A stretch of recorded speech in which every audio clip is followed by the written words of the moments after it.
Hey, it's the word Mercedes Brijae. And today I want to welcome my Auntie Bev. Hello. It's so funny because I actually met my Auntie Bev a few weeks back at one of my good friends. It was an all pink prayers event, right? Yes, Yeah, yes. and Auntie Bev said a beautiful testimony, and I was just so inspired. And we had a good conversation. Our vibes was great, and it was very intentional. I said to myself, "This is my new auntie. I gotta let her know she got a new niece." Yes, yes. Thank you. Yeah, yeah. So, can you give me a little backstory about your testimony? Well, all my life I've been depressed until about 5 years ago when I started my church. Mm-hmm. My pastor taught me how to let God get me right. Okay, okay. So, take me back to when you was a child, Okay. and it and you was diagnosed with alopecia. Okay, so imagine me, a little kid, going to school, and I lived in a little area called Jackson Street, and it was a little, like a whole little section of Patterson. We were a close knit family. Mm-hmm. So I went to school late, and I noticed I had a bald spot, Mm-hmm. and it was just one little bald spot, and then I had to go to school. Oh, okay. This was about maybe first or second grade. Mm-hmm. So mine jumped back. Then I had the bald spot. So I was picked on, ridiculed, teased. So where did the bald spot started, in the back, in the front? I had like one right here and then one right here, but I had pretty hair, Mm-hmm. beautiful, nice soft hair and stuff. Mm-hmm. So I know it was nothing that I did. Actually, alopecia runs in my family. Oh, okay. Runs in my family. Okay. So did you ever go to the doctor, and like how did that go at first grade and first grade? Well, I was 50. I'm 55 now, so things were so different back then. We didn't go to doctors; they did home remedies for everything. Oh, okay. But I did go to a dermatologist, and he diagnosed me with alopecia. Okay. So, what could I do? I dealt with it. So at what point did you start like just embracing your beauty? You know what? July 15th, 2016, I moved here. I moved into this apartment. Okay. And on July 15th, about 5 years ago, Mm-hmm.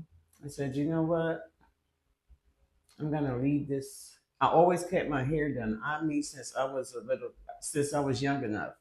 And every week I went to the beauty parlor, so it's nothing that I've done wrong. I even Right. went to Wilford Academy to a beauty school, so I knew it was nothing that I've done. It's nothing that I could do to handle the situation. Mm-hmm. But 5 years ago, Okay. I said, you know what?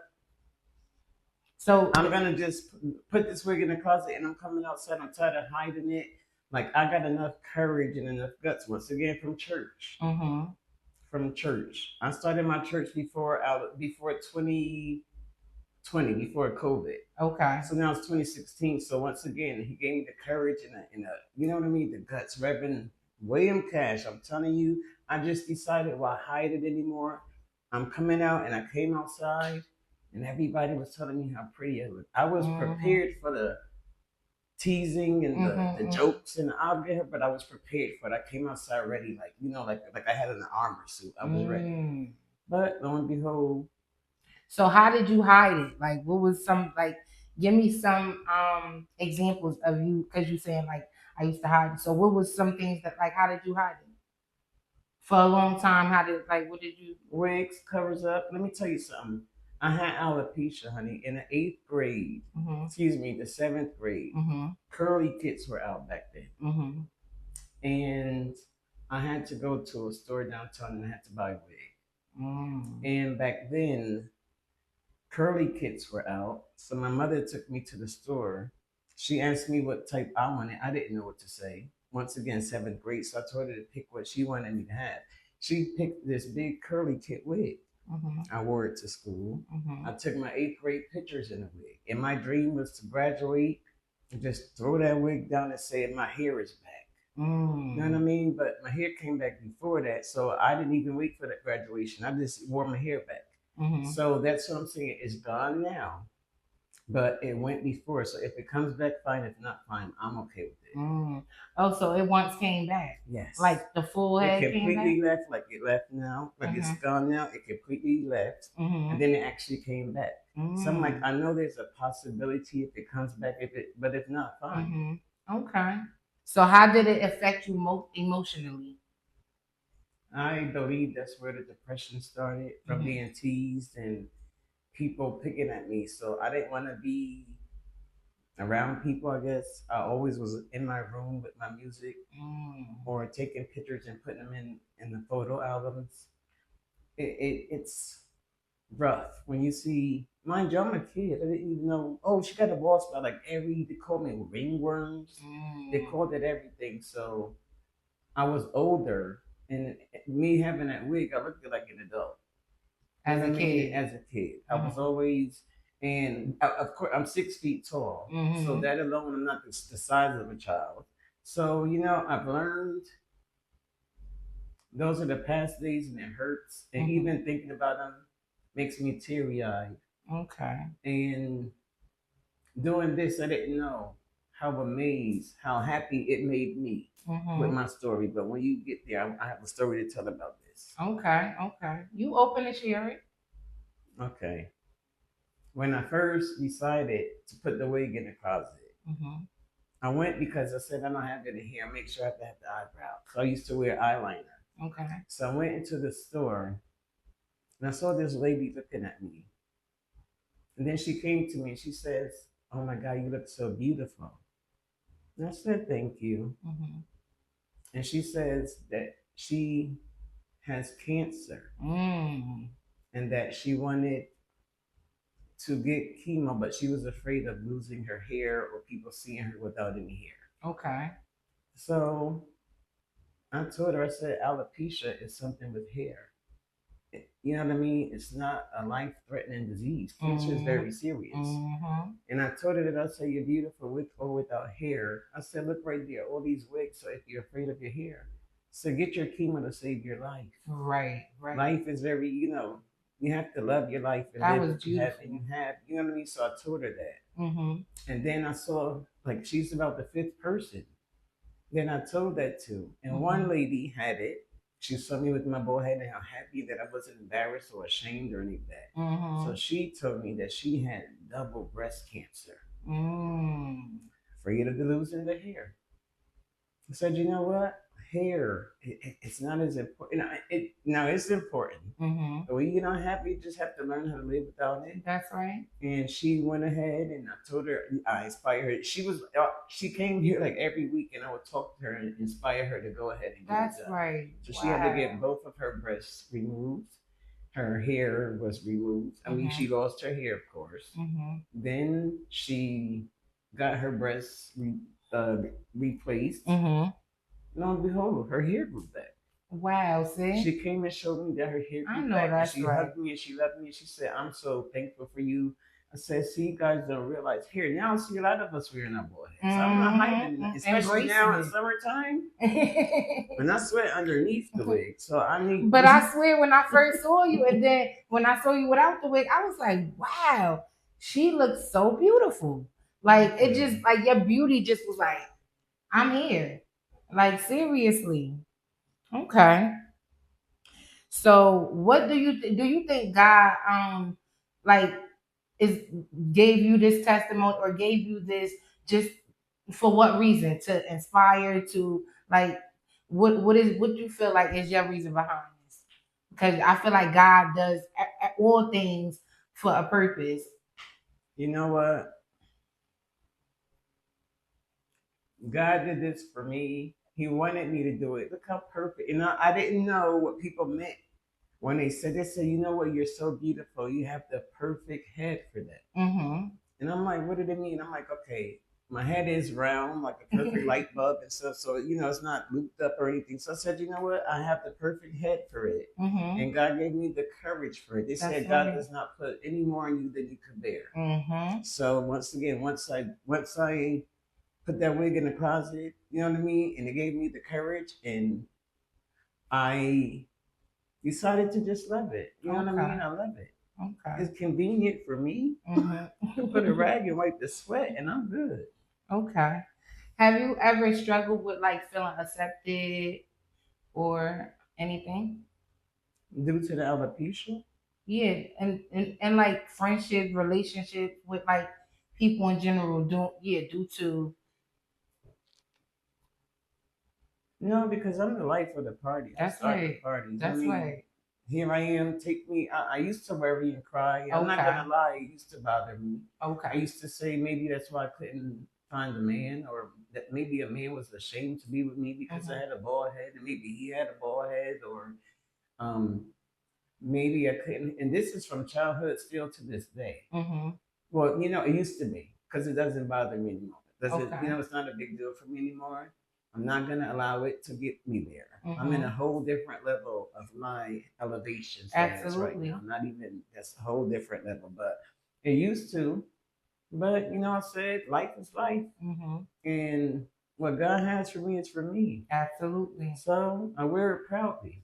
I want to get the Indian things I saw, and I want to get that the Hindi, whatever they call that Oh stuff. yeah. I saw it. I want to find it and get that. I think it's called the a henna. You talking about a Yes, henna? It's yes. not a tattoo, but Right. It looks so beautiful. okay. Okay. Hmm. Wow. So, who helped you remind you of who you were when you couldn't see? I have two sisters. Mhm. One lives in Charlotte, and one lives up here. Mhm. They're both named Chantel. Wow. They're my dream team. Okay. No matter what I'm going through, no matter what situation, it could be any time of the day or night. I call them. They talk me through it. They talk me through whatever I'm going through. They inspire me. They know everything about me. So what they tell me is the truth. Mhm. And the inspiration, they make me look at things that I hope, like, what, you're right. I never thought of it in that aspect. Okay. You know what I mean? So the inspiration is from both of them is amazing. Okay.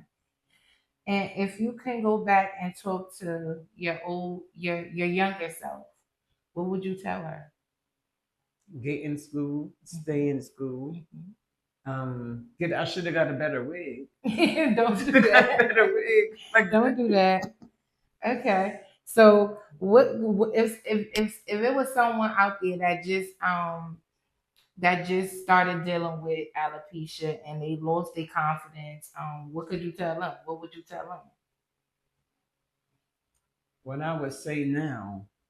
People wearing wigs and they don't even have to wear wigs now. Okay. So if you have alopecia and you're not ready to go out with it, cover it up if you want to. If that makes you feel, it's a different feeling. You don't know everywhere I go, I get stared at. Mm-hmm. I'm telling you about little kids. Like little kids ask me, why don't you have any hair? And Mm. this little girl said to me, I'll give you my hair. Aw.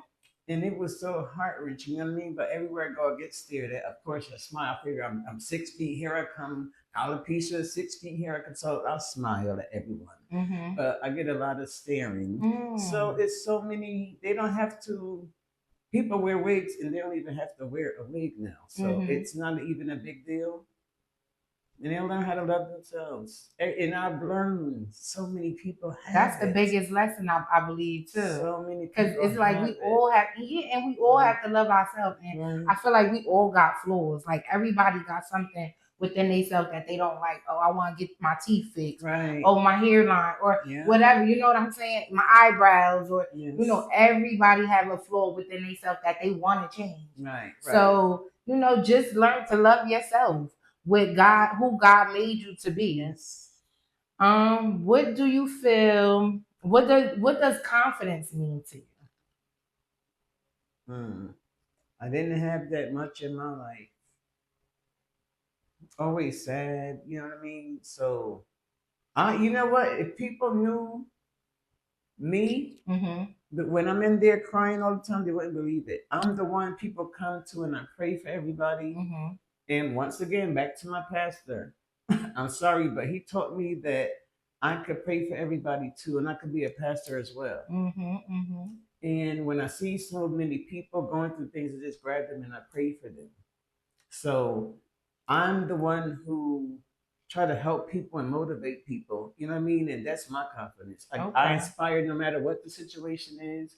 I always tell them God put you there for a reason. You're gonna get through it. And I inspire everybody. I Mm, pray for everybody. I love everybody. that's right. Life is so short now. I've learned things that used to bother me, Mm-hmm. things that used to hurt me. I Mm-hmm. used to cry about everything. Mm, I used to cry about everything, just be depressed. I mean, just like everything, everything.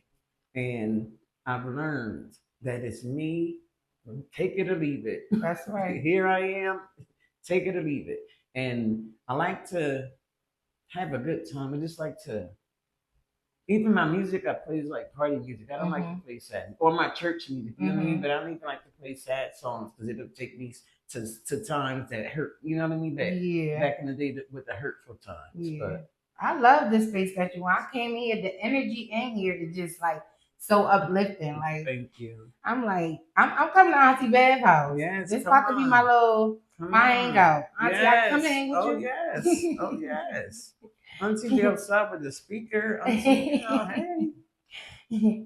Okay, well, that's all for today with the word Mercedes Brijae. I enjoyed talking to you, Auntie. I appreciate you allowing me to, you know, interview you today. I did want to say when you see people, just say hello. You everything doesn't have to be judgmental. You know, you can brighten up somebody's day by telling them how beautiful they are. A smile. Just just stay encouraging, inspiring. It's the word with Mercedes Brijae.